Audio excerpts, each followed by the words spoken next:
Michael. We'll call the meeting for Wright County Board of Commissioners for April 24th to order. Please stand for the Pledge of Allegiance. I pledge allegiance to the flag of the United States of America and to the republic for which it stands, one nation under God, indivisible, with liberty and justice for all.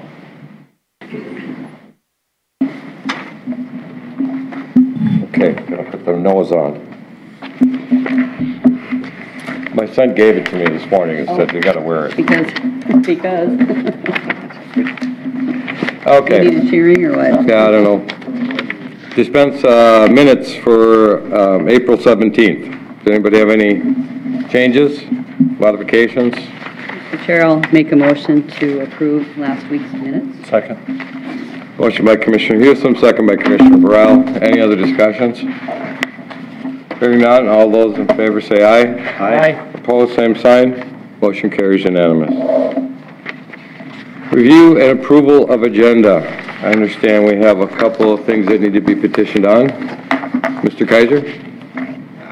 Yes, Mr. Chair, members of the board, I'd like to petition on a resolution for findings and order directing a repair to Wright County Ditch 36 pursuant to Minnesota Statute 103E.701 Subdivision 2. This item being petitioned on will be in your capacity as the Drainage Authority for CD 36. Okay, we'll put that under Mr. Kaiser's timed agenda as item B. Or 3. Number 3. Number 3? B, either way. Oh, number 3. I thought you said B. Okay. He did. Yeah, I did say B. Okay. I was wondering if you wanted it as B or 3. B3, either. All right. There was something else too. Yep. Mr. Chair, in conjunction with today's bond rating call, I want to petition the presentation of the annual investment report. Okay. So, Item B, timed agenda. Would be B. yeah. Investment report.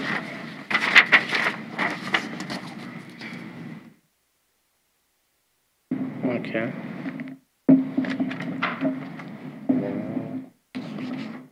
And Adam? Morning, Mr. Chair. Good morning, Commissioners. This morning I'd like to petition a discussion on pursuing 2 contracted positions in IT. Item C.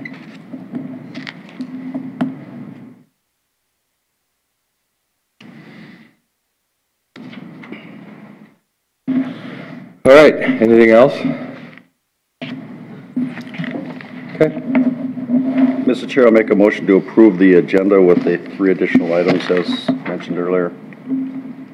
I'll second that. Motion by Commissioner Potter, second by Commissioner Vetch. Any other discussions? Hearing none, all those in favor say aye. Aye. Opposed, same sign. Motion carries unanimous. For this huge consent agenda, does anybody have anything they'd like to? I'll make a motion to approve the consent agenda as is. I'll second that. Motion by Commissioner Vetch, second by Commissioner Houston. It's a tough one for you. You know, we may have went with without having a consent agenda almost there. Approve the consent agenda. Any other discussions? Hearing none, all those in favor say aye. Aye. Opposed, same sign. Motion carries unanimous. It is 9:02, maybe.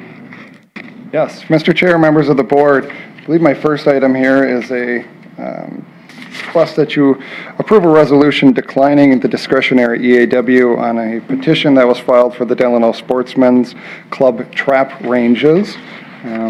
This is in conjunction with the hearing that you had last week, or meeting that you had last week, in which you formally reviewed the petition. You gave staff direction to draft the resolution, declining it. I believe the resolution is in order, if the board would like to act on it. Mr. Chair, I'll move the adoption of the resolution. Second. Motion by Commissioner Burrell, second by Commissioner Potter. Is there any discussions? I do have one. I understand Franklin Township had some conditions in their approval of this. One of them did say approval of the EAW, but this is whether or not it was actually required as far as their conditions? Mr. Chair, my recollection is that Franklin Township wanted some noise analysis done. I'm not sure how we're going to be able to accomplish that without any AAW. So, Okay. All right. Does Franklin Township have any? come on up. Sure, come on up. Just say your name. My name is Brad Spencer. When you get up to there. My name is Brad Spencer. I'm an independent city council member, and I'm a member of the Delano Sportsman's Club. And to help answer your question, the Sportsman's Club is contracted with a sound engineer named Eric Thalmeyer. He'll be producing a complete sound study using all the data available, LiDAR and elevations, and all of the proposed developments to meet the state standard. And we'll probably have that for you within a couple weeks. Okay. There you go. There you go. I just, somebody had mentioned that Franklin that's Township had some conditions, and I just wanted to make sure that No, we. as staff, we didn't have any direction to do that, so it's nice that the applicant's taking And that on. Mr. Chair, I'm not sure that would come back to this board. It would probably be something that'd be introduced at planning and zoning. Correct. It goes to before the planning commission. Okay. All right. Any other questions? Resolution. Commissioner Burrell. Aye. Aye. Aye. Aye. Resolution carries unanimous. And Mr. Chair, if I might point out that the sound engineering is not really ordered. They're doing that kind of on their own, so. And like I said, Franklin Township had some requests, so. No, and they're So, following it, so. But they're not obligated under any order to do that. That's my point. item 1. Item 2, sorry. Item 2, Mr. Chair, members of the board, the second item before you is a request to approve a joint powers agreement with the City of Buffalo for the Justice Center stormwater pollution control structure that is being built on what I would describe as the impound lot parcel.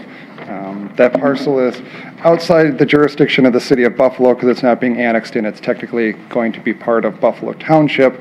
So in order to comply with some of the federal regulations on stormwater management, the City of Buffalo, in theory, if for some reason Wright County were absent in its duties to maintain that stormwater structure, this gives the City of Buffalo authority to enter that property and then maintain it. So, City of Buffalo, I talked with Mert Auger last week. They seem to be in agreement with this. We have more meetings, so we're just approving it first, and then they'll approve it at their first meeting in May. Okay. Mr. Chair, I'll make a motion to approve the joint powers agreement with the City of Buffalo for the Justice Center stormwater pollution control structure. I'll second that. Motion by Commissioner Betch, second by Commissioner Hewsom. Is there any other discussions? Yes, Mr. Chair. Commissioner Potter. Thank you, Mr. Chair. So Greg, Buffalo Township is fully aware of everything going on here. There's no... As far, Mr. Chair, stormwater, Commissioner the Potter, storm ditch. Buffalo Township is fully aware that we're going to be building a stormwater pollution control structure, a stormwater pond out there. I have not told them that we were going through a joint powers agreement. Okay. So we just didn't engage with them. It doesn't change. The property's still going to be unincorporated at the end of the day. Thank you. Any other discussion? Hearing none, all those in favor say aye. Aye. Aye. Opposed, same sign. Motion carries unanimous. Mr. Chair, my add-on item is a resolution regarding CD 36. For this matter, you'll be acting in your capacity as the drainage authority for Wright County Ditch 36. Staff has undertaken an inspection of County Ditch 36, and we've discovered that it is massively backing up and causing some public safety hazards. I created a really brief kind of outline of what the flooding condition is right now in CASA 3075. This is in, I believe, it's just to the west of Hasty. It's in Clearwater Township, Commissioner Vetch, I believe, Clearwater Township. So just to kind of show you some of the flooding we have here. Starting on Thursday, April 19th, the Highway Department took some photos of it, and CASA 75 was reduced down to about one lane of travel. And Thursday the 19th, they initiated their process to be able to close the road in the event it ended up getting covered. some other photos, kind of showing a faraway view with some of the postings that they've done. And also here's the staging that the Highway Department did on the 19th to be able to close the road at a moment's notice in the event that the road was flooded. On Saturday, April 21st, CASA 75 was completely covered with water and was subsequently closed by our Highway Department for the weekend.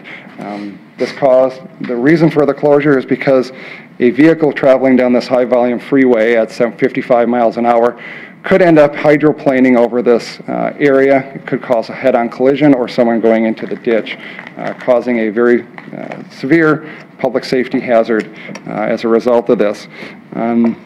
Monday the 23rd, we ended up reopening CASA 75 as it was one lane of travel was then permitted. The backup and flooding on this is caused by Wright County Ditch 36, a backup mainly in the outlet runout area, the outlet of Rice Lake down to the Mississippi River. On our ASIC grade, it's between stations 11 and station 12. We have about 1.38 feet of fill that got put there from side bank sloughing. And we've tried working with the DNR on an emergency basis to try to remove that fill.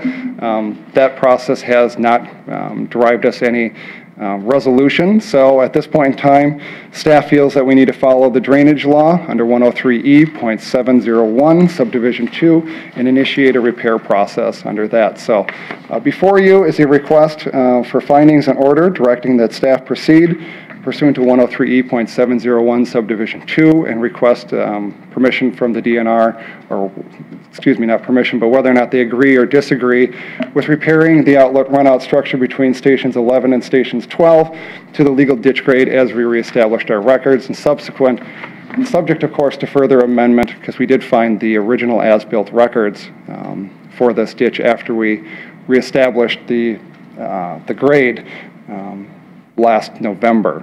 So our engineer is currently reevaluating his plan, and we will be updating our reestablished records here sometime later this year. So this repair would be subject to further amendment. But I have the resolution there. Happy to answer any questions that you may have on it. But Mr. Chair, this does need immediate action. I mean, we're in a season right now where this water is tip-top full. Any rain that we get right now, I mean, we've had some very big spring rains, and we could get a rain that would happen at any time of the day, and before the Highway Department were out there to close this road, we could easily have serious injury or fatalities. I mean, if a car hydroplane went in the ditch, flipped upside down, I mean, the people are going to be drowning. I had a good friend of mine that happened, could not get the seatbelt off. So I think we need to get going with this right away. Mr. Chair, I've spent over almost a couple hours out there at a couple different periods over this weekend. One of the instances, I have 18-wheeler all the way up to the gate, he's trying to make a turnaround. He can't even make a turnaround because the side banks are too weak. If he tries to turn wide to turn around and back it out, he's afraid that the sides of the road will give away because the water levels are so close to the shoulders. So he ended up having to back up almost a mile and a half till he found another road that he could actually turn around. So if you're talking about safety issues, this is terrible safety issue. I'm amazed that we haven't had any kind of serious injury just in this short period of time. In the short term, I'm going to make a motion for a resolution findings in order directing a repair to Wright County Ditch 36 pursuant to Minnesota Statute 103E-701 subdivision 2. Second. Motion by Commissioner Vach, second by Commissioner Potter. Is there any other questions or discussions? Mr. Chair. Mr. Potter? Thank you, Mr. Chair. Also, Greg, this inundation of water degrades the base of a road, which is going to cost us a lot of money in the future. I mean, the state knows this all over. When they have flooding issues, they take care of it because, like say in Alville, the flooding on the freeway. All of a sudden, they couldn't get that water out of there fast enough at that point in time because they realize what happens to a base when it's flooded out like that and inundated. This is going to be a very major repair if this does not get taken care of for us. I mean, we could be well into the millions of dollars to fix that road. Yes, Mr. Chair, Commissioner Potter. Actually interesting, when we approached the DNR's area hydrologist, James Bedell, last Thursday about trying to do an emergency repair here, just to try to get some water flowing out of Rice Lake, his answer to us was, we'll raise the road. That was his point blank answer. Not to work with us on removing 1.38 inches of fill or 3 feet of fill over area probably less than 50 feet. His answer instead was to spend $2 million, raise a road. So that's the position we're fighting with the DNR right now. So Now, this isn't the first time this is flooded. It's flooded No. every year, hasn't it, for the last number of years? it started flooding last year, but we're going through the records reestablishment process.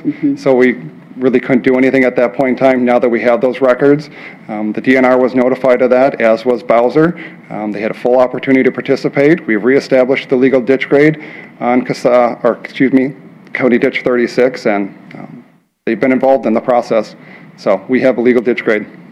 Mr. Commissioner Hewson? I was going to say, we established that this was a major issue last fall, and I mean, it's proven that that's true. We need to take emergency action as far as I'm concerned. Commissioner Potter? Thank you, Mr. Chair. Greg, and I know Mr. Abdel is watching. Well, just give us $2 million, we'll raise the road. Simple as that. You know, out of DNR funding, you just give us $2 million, we'll raise the road. Problem I think it'll solved. cost more than that. Well, raise that part that's there, will be Yeah. $2 million. Mr. Chair, I do want to thank staff. They've put a lot of time in this between last Wednesday, Thursday, Friday, and then even into today, trying to, between the Highway Department, in the auditor's office with Matt and the attorney's office, trying to see what we can do just to get this road open to the general public. So I want to thank staff for their time. Yeah. It was no small amount of time, that's for sure. Any other discussions? Hear none. Resolution.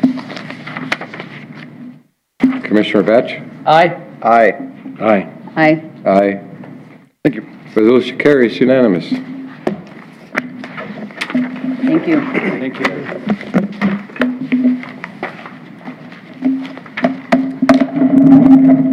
Mr. Award-winning state auditor, county auditor, sorry. Sorry, I didn't. I have no I'm aspiration sorry, of I being didn't the mean state to say that. Yeah. Well, there will be an opening this year, from my understanding. Yeah, morning, board. In getting ready for today's call with Standards & Poor regarding our upcoming bond rating, one of the questioners that they had talked about presentation of the investment policy, or investments to the board, and maybe leaning towards a more frequent presentation. To that end, I just wanted to show you the current investment policy. Start it off on you.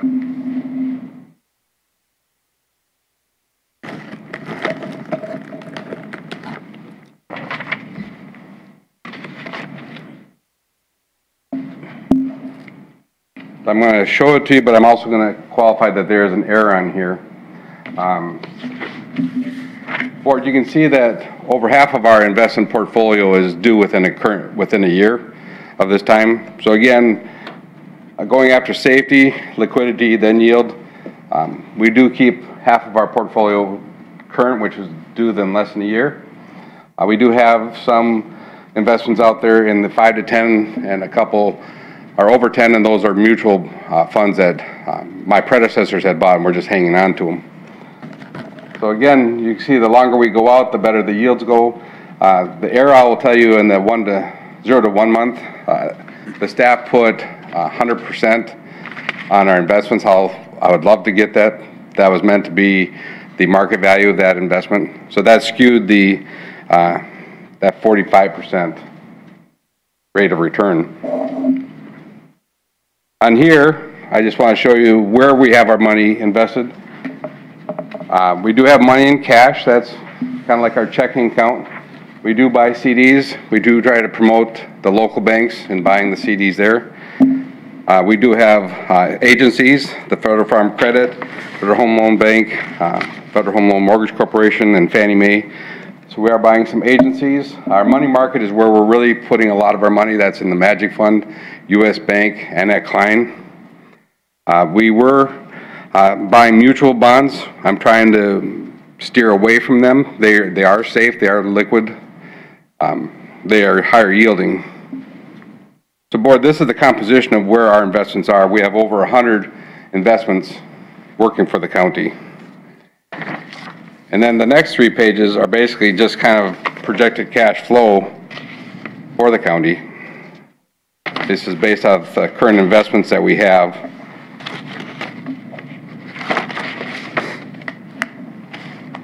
So again, at the end of each month, we're looking to take in $1.5 million of interest receipts, of which we will write off some of that as premiums. Again, as I buy an investment, like Wright County will issue bonds, chances are the coupon on them will be higher, but we're not going to pay that, so we'll actually issue them at a premium. We'll get more money for our bonds. The buyers get a better yield, but our effective interest rate will be lower. Mr. Chair. Commissioner Potter? Thank you, Mr. Chair. Bob, would you like to explain, so everybody else understands, in February and August seems to be the 2 highest numbers as far as numbers go. Can you explain why that is? February and August? Correct. Those would be tied to like our municipal bonds. It just happens to be when they mature. That mature, our interest payments will come in from them.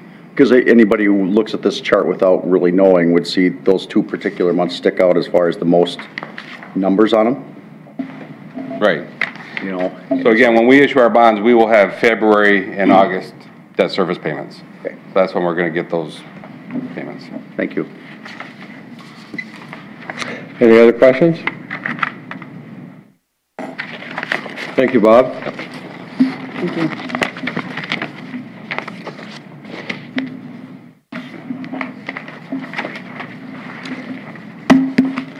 Mr. Adam, Department Head for IT. Good morning, Mr. Chair. Good morning, Board of Commissioners.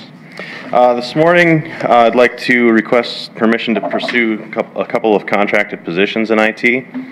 As many of you know, we've really been struggling to hire a senior developer. That position is still out there. We're still working with HR on tweaking the recruitment process, and our other senior developer is on leave. So we've got our 2 major platforms that we need to support, and we've looked at a couple of different firms, and they have some staff that we're very interested in contracting with. Sue Virgin ran some figures for me to see what we have saved so far this year based on our turnover. So between the senior developers, we have a BA that hasn't been hired yet. We're actively recruiting. Our telecom position just got hired a couple weeks ago. We had a systems engineer start yesterday. We have the IT manager starting next week. So up until this point, we're under budget by about $136,000. And so in combination with that, I'm interested in both a SharePoint developer administrator and an on-base developer administrator. I'm looking at 6-month contracts for each, just to get us to where we need to go based on where our projects are at. The total between the 2 contracts is estimated at about $202,000. And the reason I'm bringing this and petition this onto the board is we're in need of striking while the iron's hot, and we have at least 1 candidate for the SharePoint position that we're interested in pursuing immediately. And although I don't have any contracts with me, I'd like to request permission to pursue those contracts, and should they be found acceptable by the attorney's office, to have authorization from the board to sign on those contracts. Mr. Chair. Go ahead, Commissioner Mitch. Based on what we're trending at this point this year, I would imagine that you'll probably easily, because unless hiring practices change dramatically, you'll probably have about $200,000 by the end of the year in unfilled staffing anyways, just because I don't foresee those open positions that you currently have just amazingly getting filled in the next. I wish that was the case, Commissioner Vetch. That would be great. We would love that. So, with that, I mean, I'm comfortable with that amount just because it's going to end up being budgetary neutral most likely by the end of the year. Mr. Chair, I would agree. If we've already saved $136,000 in the first less than 5 months, certainly it's going, the other 60 isn't gonna. Well, the other thing I'd put to you is that if we don't have somebody and we don't get these projects done, what's the cost to the county in that respect? Right. Commissioner Burrell? And Adam, with the other commissioners, I'm not having a problem with this on the finance end of it, but when let's say we have an applicant for that particular job, when you interview, you screen out a lot of people. You say, you're not ready for prime time, you're not the candidate we're looking for. When we do this contract, will you be able to do the same thing? Because we don't want to bring somebody in just because they're under contract and put them in the job that they're not ready for. Absolutely, Commissioner. Our process is that we have a set of interview questions, and we have, for instance, we have our current project manager for Office 365. We did interview, I believe, 3 or 4 candidates for that. And when we assisted the sheriff's office with their contracted position for the SharePoint person, there was 4 or 5 individuals. We do put them through a similar screening process. We want to make sure we're getting the right candidate, not just, here's your person, great. That's Need the right person in the That was my concern. Thank you. Mr. Chair, is this the same firm that we got the 365 contractor from? One of them is, and one of them is a different firm. Okay. Mr. Chair. Commissioner Potter? Thank you, Mr. Chair. Adam, you know, we've been hearing with the IT, the struggles getting people, and that's been documented, real well documented here. And with the IT, like Commissioner Delight was saying, we need to fix this and we need to get these things on task because the cost of doing nothing will far exceed this cost here. And with that, Mr. Chair, I'd like to make a motion to authorize IT with admin, attorneys, whichever which you want, how we do entertain and explore and go through the contracted service. I'll second that. Motion by Commissioner Potter, second by Commissioner Houston. Mr. Chair, I just want to make clarification. So we allowing them, you know, to enter into a contract not to exceed the 202 that you're asking? Is that what you're comfortable requesting, or do you want to put a? At this point, I feel that would be comfortable. One of the developers, there's different prices between the two of them. So one contract would be like 124, one would be 78.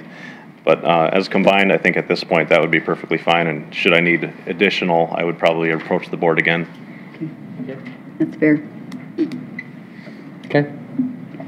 So we're allowing them to proceed with the contracts after attorneys and so that it can move forward. Yes. Yep. Get this ball rolling, get these problems solved. All right. Is there any other discussions? Hearing none, all those in favor say aye. Aye. Opposed, same sign. Motion carries unanimous. Thank you, Commissioners. Adam? Thanks, Adam. Items for consideration, committee minutes, 9/11. Who's on that board? Is that you, Charlie? Yeah, Commissioner Houston and I. But he can. Yeah, because we had such great notice that we were going to be. So I just asked him, are you going to do them? Anyway, help me along on this. Yeah, okay. The 911 committee has not met for a long time. So what we did, we had a kind of a conversation. Lee, you were there too, right? I was not. You were not, well then you're not going to be able to help us. So. Chief Deputy Hoffman is here too, so if Okay. he needs anything. Chief Deputy, if you want to, come on up here, you can help too. But anyway, we went over the membership because it was some, who do we want on the committee and stuff. And a lot of the people were retained. We had some alternates, things like that. So the membership was one thing. Well, then we did talk about the text to 911. The text to 911 currently, if someone in Wright County were to do a 911 text, it actually goes to Mille Lacs County, and then they call by telephone or radio, I'm not sure, telephone, to Wright County to do the dispatching. It's not an ideal situation. We're looking to get our own text to 911 active in Wright County. Right now, Mille Lacs County was given some extra funds to be the kind of prototype on this to answer the calls for other counties. They're not going to be doing it for free or reduced costs for long. I think they've already given us the numbers, what it was going to be, but it was going up substantially. They're probably in here. Go ahead, Chief Deputy. Commissioner, I didn't know if you had a question on that. Oh, no, it's just, do you remember the numbers? It was. Yes, it's roughly, we have to go from an analog to a digital switch, and the total conversion for the text to 911, the initial stage, was right around, I believe, total 15 to 16,000. Okay, and that was to get 17,000. our equipment up to where we can answer the text.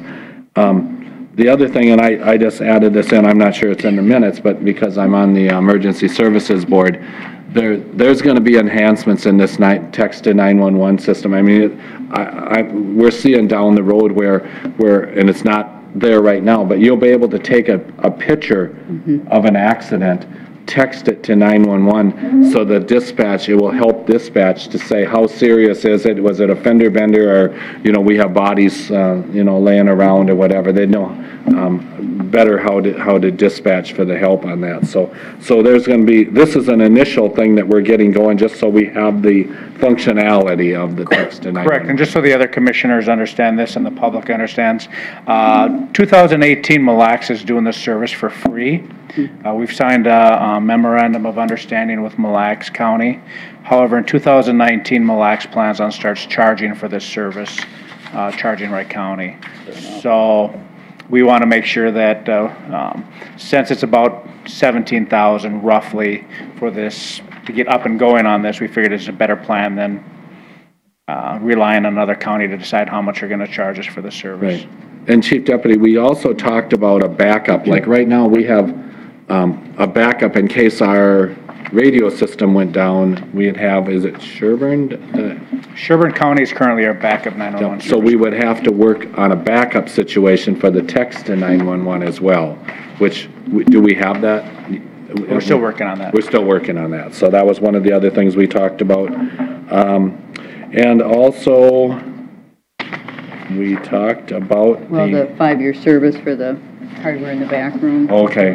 Get into that. Go ahead, Chris. Oh, well, that, we talked about how the equipment is getting old, and to recommend a complete refresh of the dispatch equipment in 2019, which would include the text 911, an overhaul, that it would, the refresh should probably be about $160,000 for all the servers and anything that associated with the 800 megahertz system.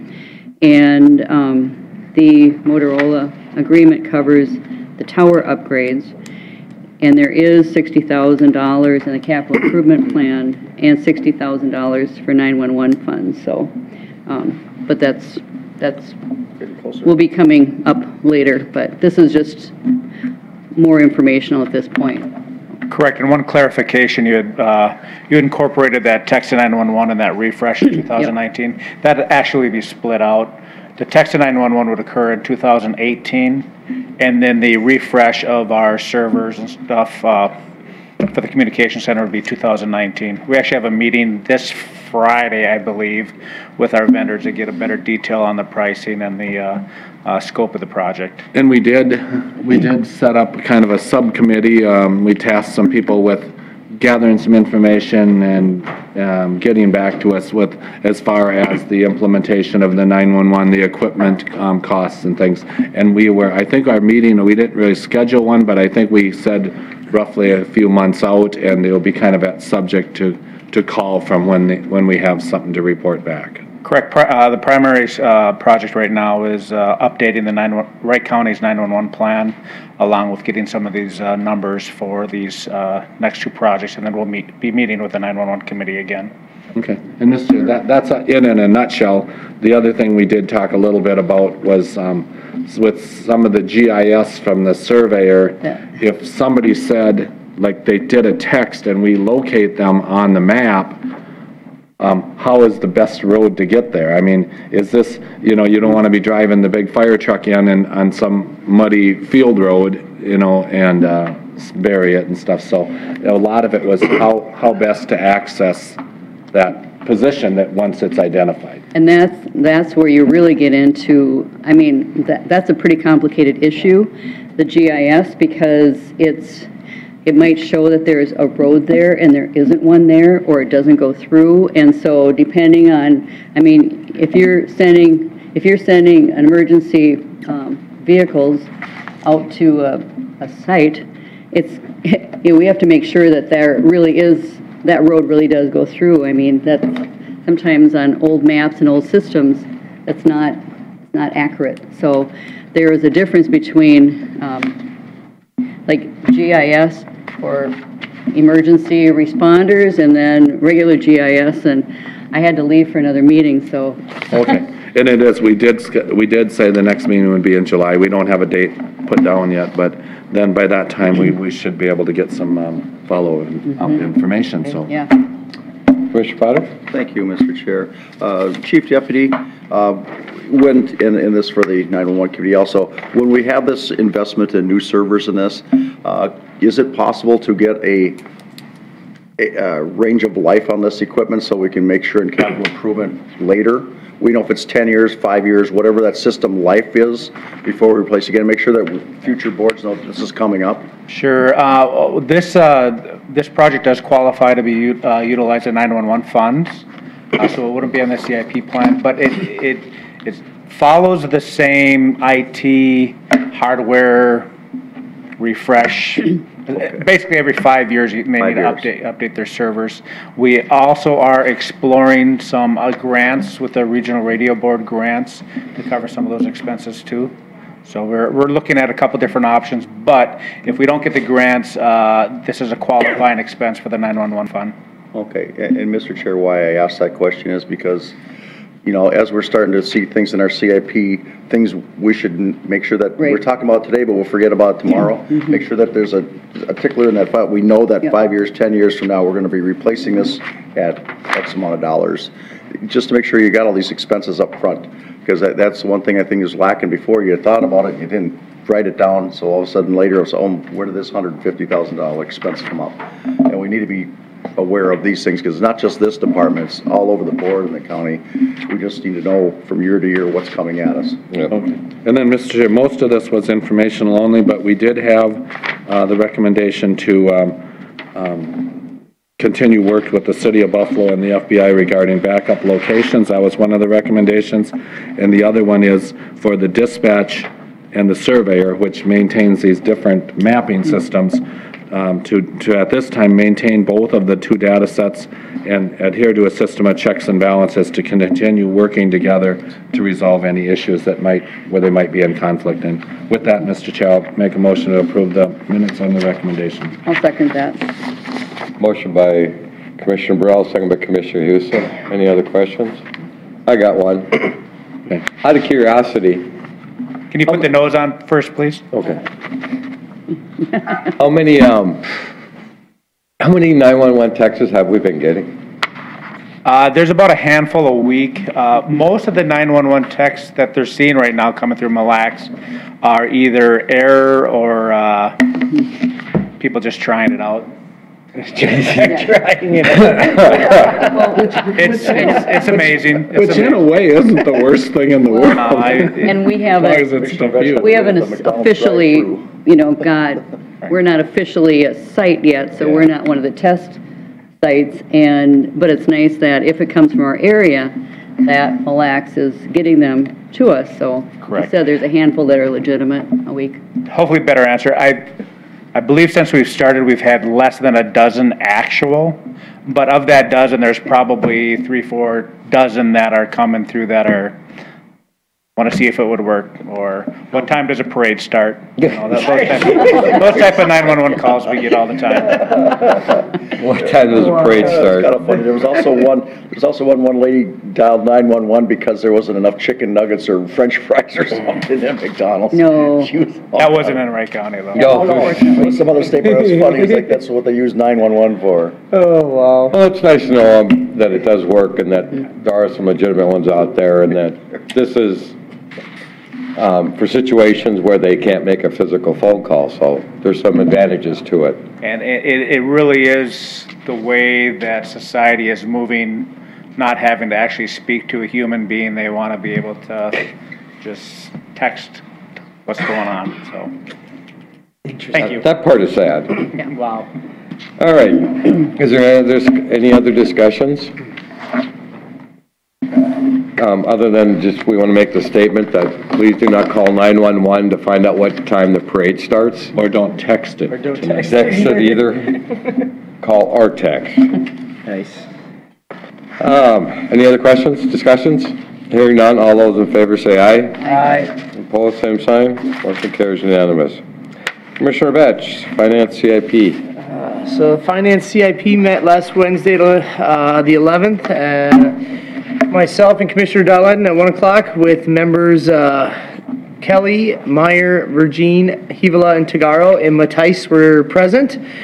So this was the first of a few meetings here that begin the process of setting a preliminary CIP amount for the budgeting for the 2019 year. Starting off with the Parks Department, he presented us with a very, I'm going to say, robust list of potential projects that that are on this, I guess, scope of things that should or may or want to be completed in the years to come forward. So with this process, we're trying to look at what we've done in CIP in the past, what's requesting forward, and kind of shave it down, but maybe able to offer maybe a level of consistency with it. Knowing with what we kind of have going forward, myself and Commissioner Dahlin realized that the kind of willy-nilly 1 year spending 1.5 and 1 year spending 600,000 and kind of the ups and downs are kind of all over the place. So we're in the first process. So this kind of conversation, we kind of fleshed out some early numbers, but we're not going to set anything for a preliminary CIP amount. We're not going to make any recommendations today. I'm just going to make a motion to approve the minutes here.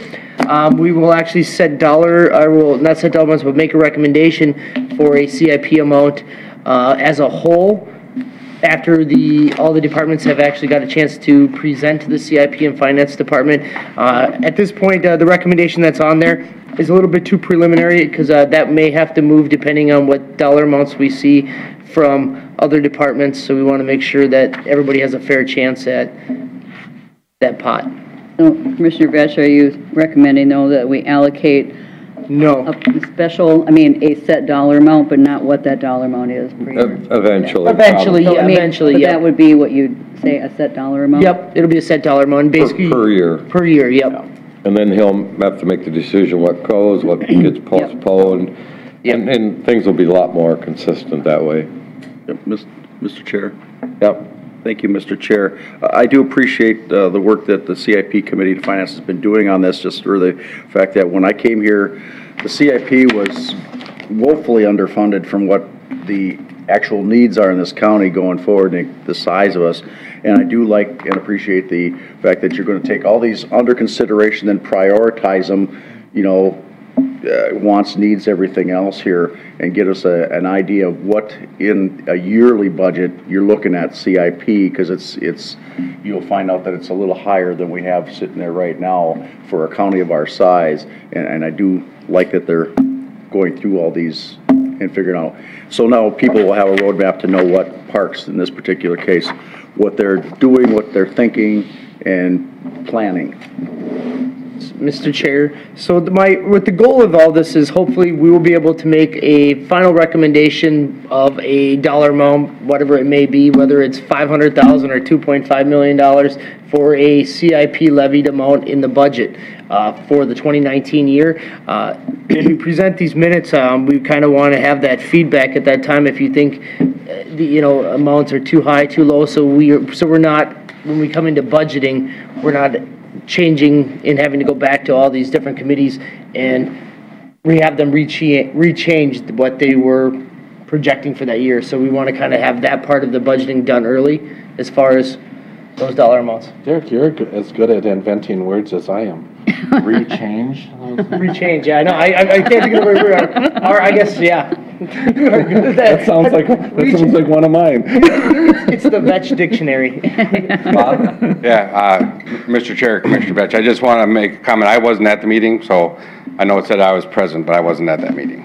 Oh, that's right. I'll say absent. I re-adjourn. Oh, absent. It's got you an absent. Yeah, it says that you Oh, weren't you're there. absent, that's right, and Adam wasn't there either. That was the original. I thought Adam was there. Was it an excused absence, Bob? I thought he was too. I think it was re-adjourn instead of reconvene. Reconvene, yeah. But if there's Was Adam there? Didn't he stop in for a little bit? No? No, he wasn't Okay. at this meeting. All right. this is gonna, if it goes right, we're supposed to be through most of these CIP tomorrow? Hopefully, yes. Hopefully, okay.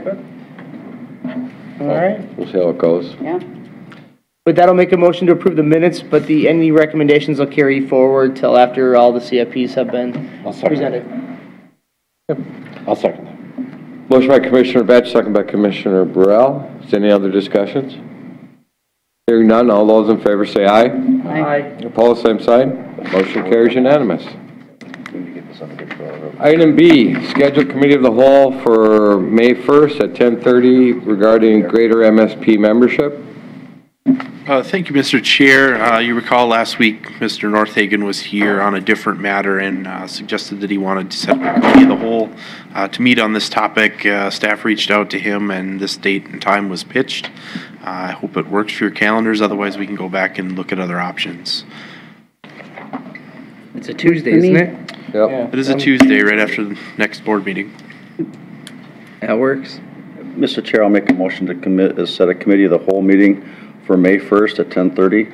I'll second. Discuss the greater MSP membership. Second. Motion by Commissioner Potter, second by Commissioner Hewson. Any other discussion? Hearing none, all those in favor say aye. Aye. Opposed, same sign. Motion carries unanimous. Advisory Committee, Advisory Board updates. We're going to start with County Coordinator Lee this morning. Sounds good. Thank you, Mr. Chair.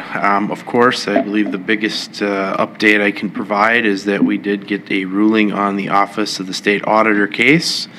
And I believe everyone on behalf of the county is pleased with the outcome of that. So just making it known, that has come to resolution. I don't know if there's others that have any additional comments relative to that, but that has been a long case.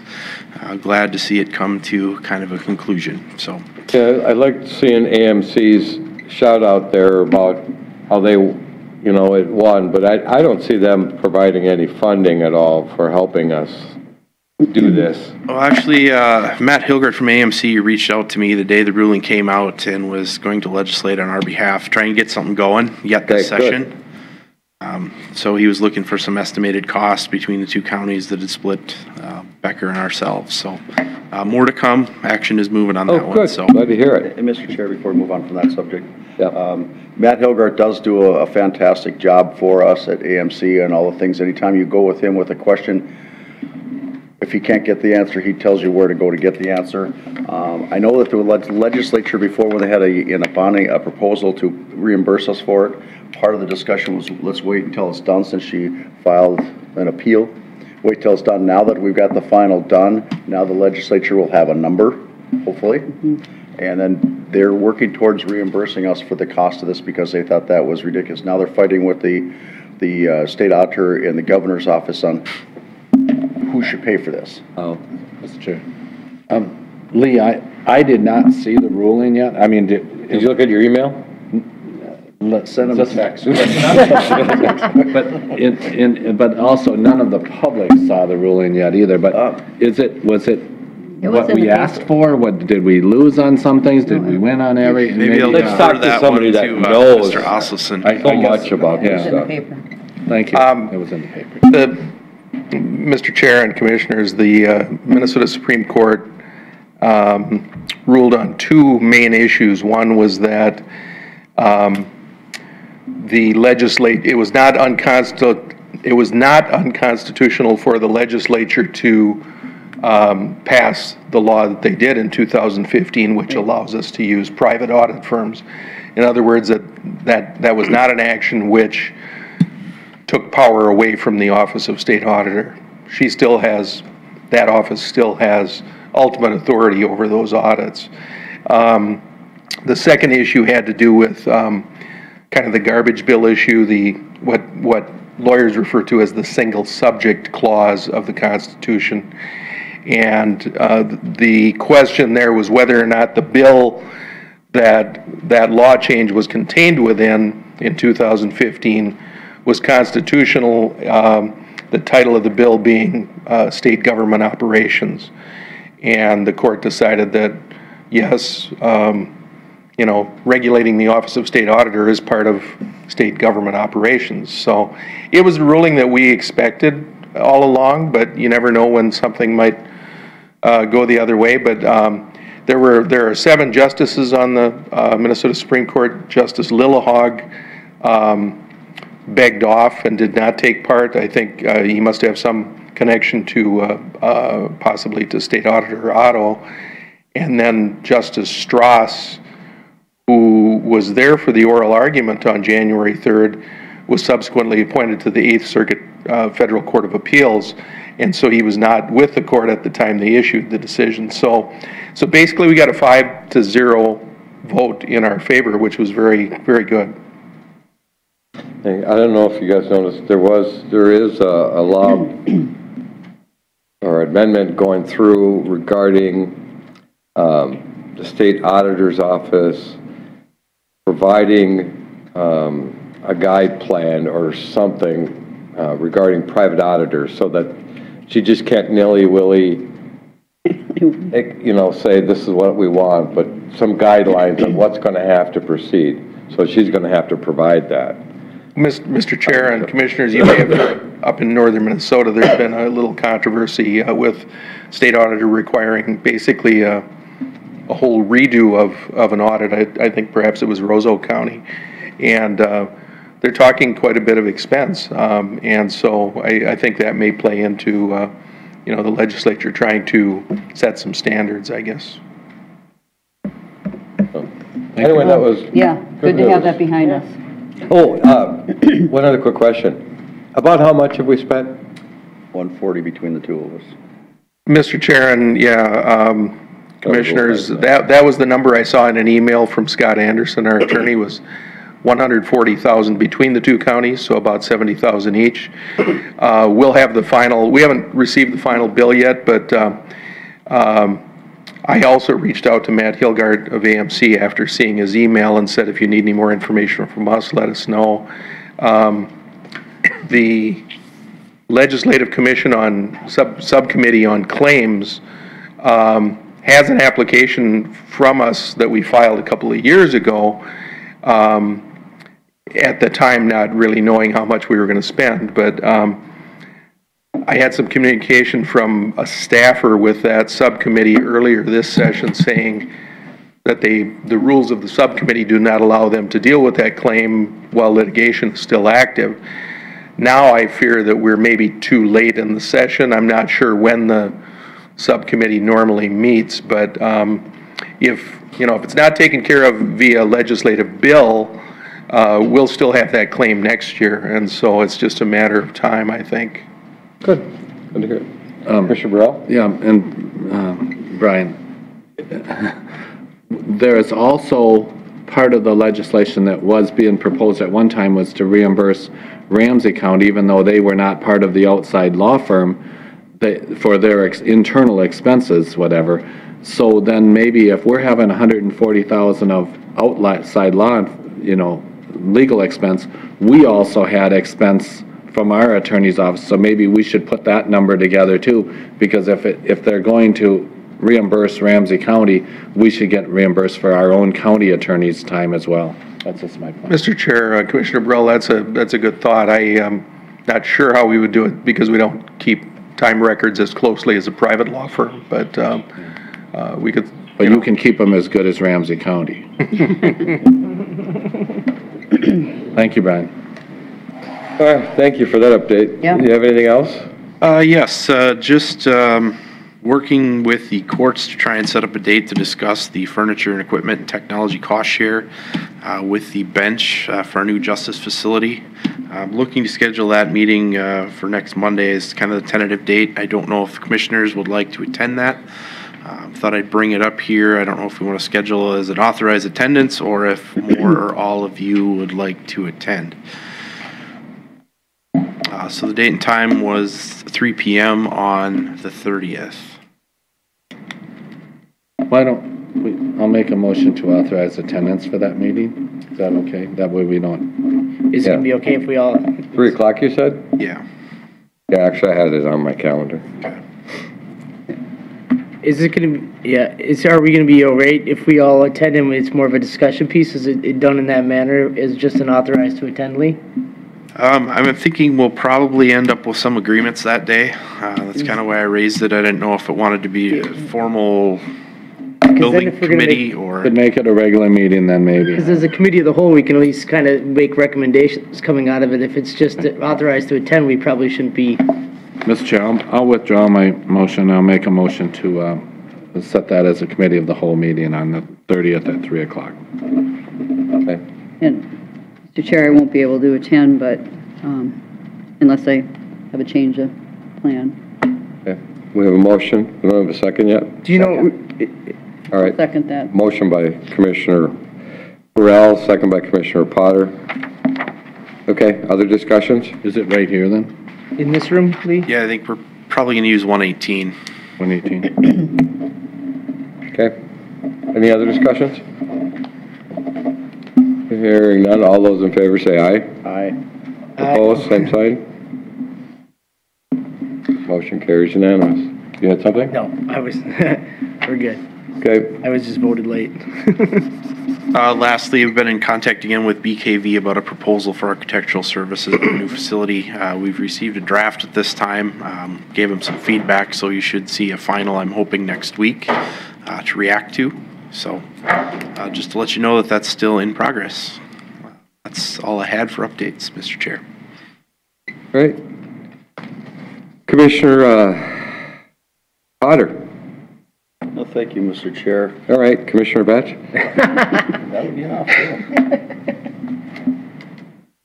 Last week I had Historical Society, and it's just a member there. I'm not really a voting member of anything, just there. Came, met, talked about more of the history of Wright County, some of the things going on. They had a genealogy class, and they have quite a few. They got a calendar on the website of all the different things coming up in the future here. And as far as the only other thing last week was the WCAP, but I'll let Commissioner Vetch chime in on that one. And that's all I have for this week, Mr. Chair. Okay. All right, I'll try to make this brief. It was a busy week last week. A lot of stuff working with Ditch 36, but big one is last Tuesday after our board meeting, we had our WCAT meeting. If you look here, if any of you are interested, I have the ridership for the respected cities across Wright County for 2017. We did finish with over 117,000 rides in Wright County. So that was a very, very solid number. How much is that up from last year? I think last year's, did I have it in here? I don't have that exact number in front of me here. I remember it is up. I believe we're up by like 20%. Oh, that high. I believe, and I'll get you the exact number on that. The other side of it is, at our WCAT meeting, we did have the discussion to move forward with accelerating the dissolving the WCAT group. That is something to discuss as a board if you guys have concerns about that. The cities, because we've struggled getting insurance, and we've struggled in just kind of the fiscal numbering aspects of it, they're comfortable with ending it sooner than later. So it's kind of been under the agreement at this last meeting to, as soon as possible, then as soon as we were able to get all of our ducks in a row on the Trailblazer level and the county board level, that they will transition into an advisory group. We're having some discussions with myself and Commissioner Potter and Kevin Castle to kind of, with Brian, to develop a advisory committee, kind of a, I don't know what you call it, bylaws for that group, and kind of what they will be tailored with. Scope and function. Scope of the function. And then the other side of it is now I began on Thursday last week with a Trailblazer meeting. It was a just over 5-hour meeting. So we discussed the process that we're going to go into in creating this new JPA for this group, and kind of what the dynamics in the size of this group will look like, if it'll change at all, if it won't change, that aspects of it. We discussed the numbers, kind of got our final numbers from 2017. I will happily say that the last 3 years, the local share for all of Trailblazer is The local share in 2015 was $3,555. That's for all three counties. In 2016, the local share was $17,109. And in 2017, the local share was $31,319. So in 2017, the local share of $31,319 would be divided out to Sibley County 25%, McLeod County 50%, and Wright County 25%. Now, those percentages have changed for 2018. They're, I believe it's, you got the... That's the new. Yeah, the new percentage is 11.9 for Sibley, 41.7 to McLeod, and 46.3 to Wright. So that'll be the new one. Over the last 3 years, the build-out amount that we'll be paying into Trailblazer as of WCAT is $12,995 for 3 years of local share. So just to reiterate that this is a strongly MnDOT funded, and also the other side of it, it is strongly rider funded. Right, we are just under $760,000 of fare revenue of a $5.1 million budget. About $760,000 of it is the actual rider fares. So that makes a pretty decent amount, and then the other 85% of it comes from MnDOT, and basically that differential comes down to the local shares for funding. All right. Anything else? That's all I have at this point. All right.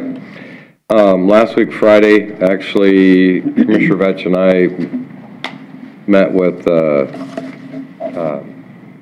county auditor and some IT people regarding credit card processing. And it's still moving forward, but we came to find out that the state is mandating, and we're still trying to get to the bottom of it, but the state is mandating that we have to use a particular vendor for DMV, which provides no rhyme or reason unless that in the future they're planning on tying it into the MNLAR system, which is the only reason it would make any sense. So, and I don't see that happening anytime soon. But anyway, we are moving forward, and it's the goal was to have one processor to take care of all the county needs.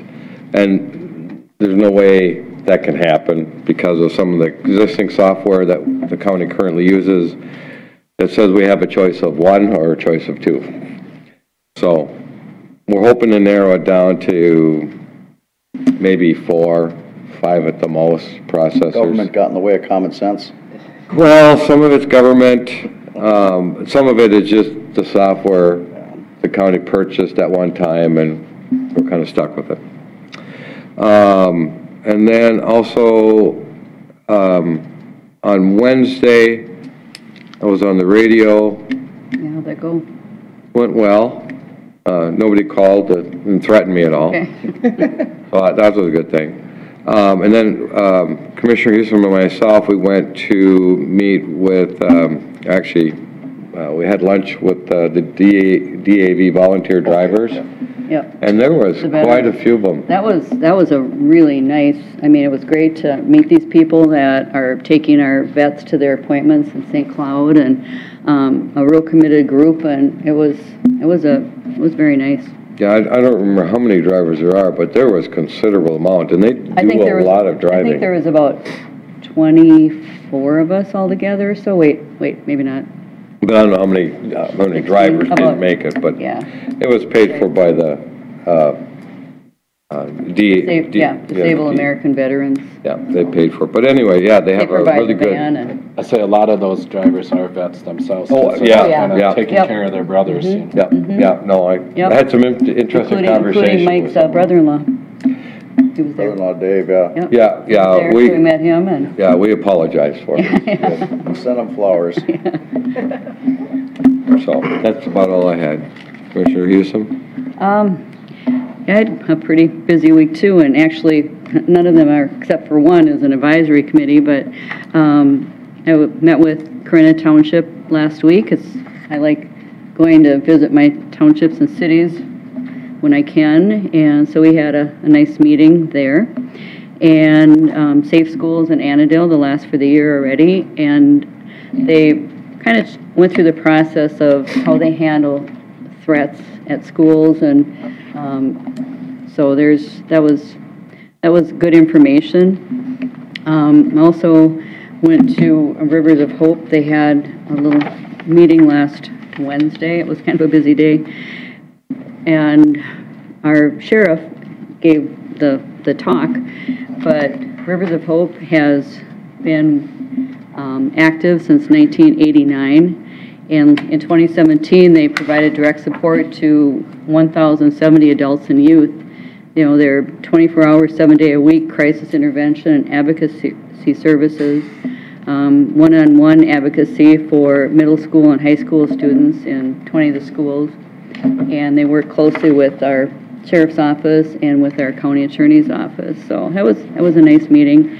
I also, Commissioner Vetch and I were at the Crisis Nursery fundraiser on Friday night at River City Extreme, and they always do a very nice program, and silent auction, live auction. They served 505 kids last year, children in all kinds of different situations, and there's probably 250 people there approximately, so at River City Extreme, that was good. And then I also had my real committee was Highway 55 Corridor Coalition last Friday. It was kind of a short meeting. We didn't have, a lot of people weren't able to attend, so we... Sure picking on me again, aren't you? No, not at all.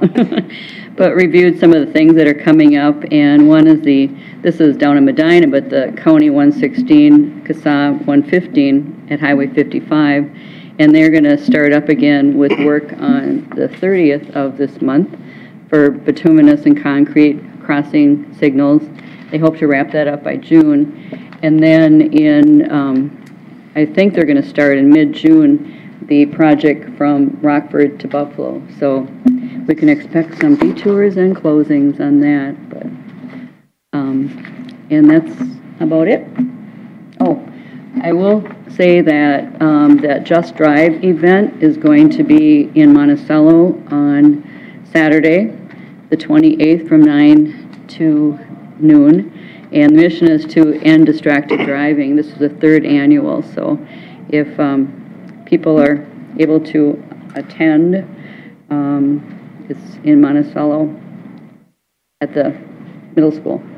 Yeah, the sheriff there was an article with this picture, one of the papers, I don't remember if it was Wright County Journal Press or not, but yeah, it was talking about distracted driving, and how many people lose their lives and that sort of stuff, so. Yeah, the LaValleys, after their that was fairly recent. Killed as they really got this going, so I applaud them for their efforts.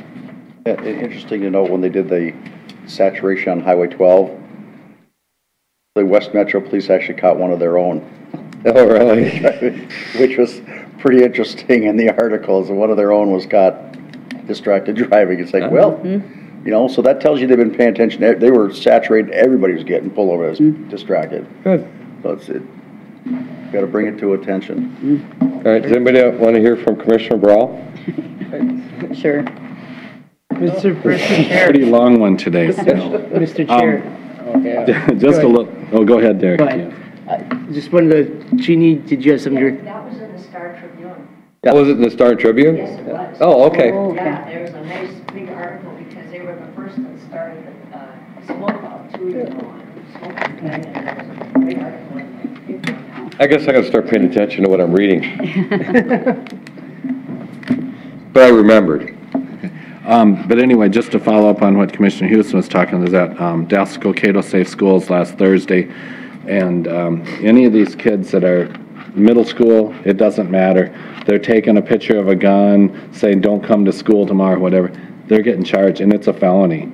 I mean, they're checking in over at Lionel, they're, whatever. I mean, the sheriff's office and the county attorney's office are taking it dead serious, and so I think the message will eventually get out there that you're not going to be doing that kind of stuff. It's not a joke. No, not a joke. Anyway, then also Sheriff Haggerty and I were invited down to the Delano Chamber last Thursday for a state of the county, and that was, we did it last year too, and it was, it's always hard because I end up with Haggerty there, and he's always way more entertaining, so I kind of take second fiddle, but it was nice. It's just nice to see that, I mean, the chamber was, I think every member was there, so it was really well attended, and just want to know what's going on in the county and give them a bunch of updates and took questions, so that was nice. The other thing that I have tomorrow, if any of the commissioners have anything on the One Watershed, One Plan, we're going to be doing our final approval meeting tomorrow, and I imagine it's going to go late. Starts up in Litchfield, so if you have anything, let me know before tomorrow morning, if you have any concerns with the plan, whatever, so, thank you. I think the Water Task Force had provided some information. Yeah, we have a lot of feedback and things comments that we need to evaluate, so. I can believe it'll be a long one for you. Yeah. All right, anything else to come before the board? If not, we are adjourned at 10:11.